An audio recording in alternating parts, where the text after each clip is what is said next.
Well, when it comes to real estate, housing is a hot topic, of course, for many Canadians. But what about commercial real estate? A report from Colliers Canada found that office vacancy is sitting in the double-digit range across most major markets in Canada. Part of that coming from a drawn-out return to office and price pressures pushing people further away from downtown cores. Joining us now for more on the real estate landscape is Adam Jacobs, Senior National Director of Research at Colliers Canada. Thanks so much for coming in today. Thank you. Always happy to be here on BNN. So, you know, it's interesting, even just housing is a hot topic for Canadians. I think people are really interested in what's happening in the commercial real estate space because it is something that they might interact with in their daily lives, or perhaps not right now because they're not going into the office. But can you just give us that sort of overall snapshot of where things are sort of settling right now in this moment when it comes to office vacancy rates? Sure. I think it's year 4 of return to office, but that's still kind of the story. It still hasn't fully resolved itself. I think a lot of us thought by now it would have worked itself out one way or the other. We're still seeing the big occupiers trying to figure out, what are we doing? Are we mandating? Is it going to be 3 days a week, 4 days a week? Are we going to have satellite offices? So I know it's not the most satisfying answer, but I think people are still trying to work that out, even now in 2023. There's some areas where vacancy is still elevated, and yet you're seeing prices come up a little bit. I noticed that in Toronto is one place, and that kind of, it seemed a bit curious to me because I thought, you know, if you know, office buildings, they want tenants to come in, is now the time to be asking more for them to be there? But can you make sense of the math? Yeah, it does seem a little counterintuitive. We're not comparing apples to apples in some ways. We keep building shiny new buildings downtown, so those tend to rent for the absolute tippy top of the market, what we call AAA office. Everything new that gets built, so CIBC Square if you're in Toronto, the Stack on Melville Street if you're in Vancouver, it tends to pull up the average rent. So when we say rents are rising still, it doesn't seem to make sense with vacancy rising. It's partly because the inventory is changing and evolving over time. The older buildings go out to pasture and we build nicer, newer ones, and that tends to counterbalance whatever decline there might be. Okay, yeah, that makes sense. Yeah. When it comes to the construction of new office buildings, does that seem like it's sort of wrapping up in these downtown cores, at least the projects that were in the works? Absolutely. It's a very cyclical thing, construction of new offices.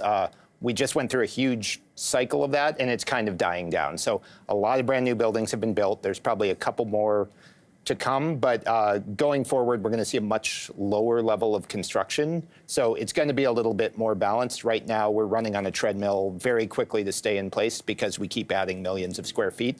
That's going to die down probably in the next couple years, and we'll be back to, there won't be many new buildings being built, would be my guess. Yeah, you think it will slow to a crawl kind of thing? I think a lot have just been built. There tend to be cycles, and where we are with interest rates right now, it's more difficult to build a building than it was a couple years ago. It takes quite a big loan to get those big office towers built. So. Well, yeah, and I mean, they're huge projects that take a lot of time, too. I mean, it's a huge commitment.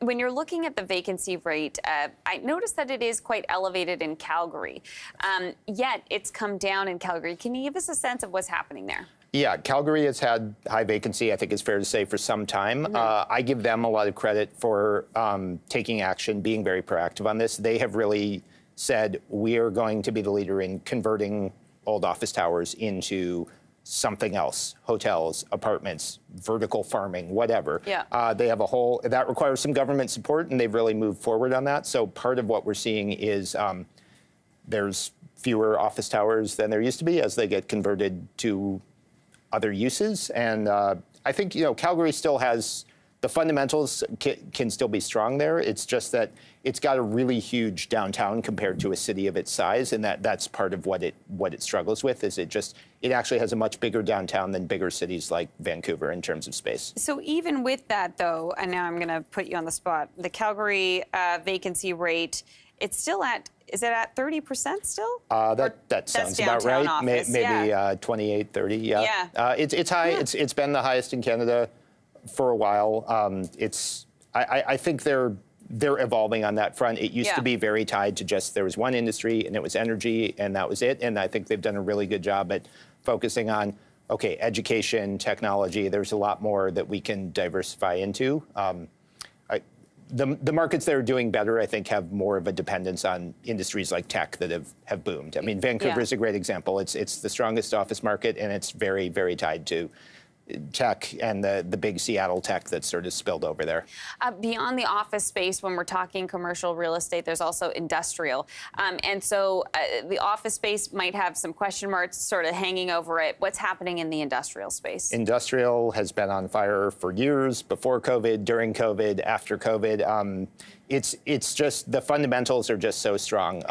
No matter what gets built, it all gets leased up. There's a bit of a land crunch, and industrial is very tied to just the fundamentals. More people, growing population, we all go shop online, and that needs to come from somewhere, and it comes from warehouses out in the suburban GTA with a lot of trucks, and more and more are being built every day. So I know it seems like we build a crazy amount of those. No matter how many we build, it never seems to be enough. So. Yeah, and it does seem like there was such a rush into it, especially during the pandemic, so much demand that it seemed like there would be an expectation for a bit of a correction from there, but you're still seeing that demand continuing. Yeah, and I think maybe we were a little behind during COVID. If you look at we feel like e-commerce is very built out compared to other countries. I think it's maybe actually not as built out here, and there's still some room to grow. We've seen some investors from abroad get into Canada industrial saying, you guys still have room to grow on this curve. You think you're at crazy levels, but there's still another level to go here.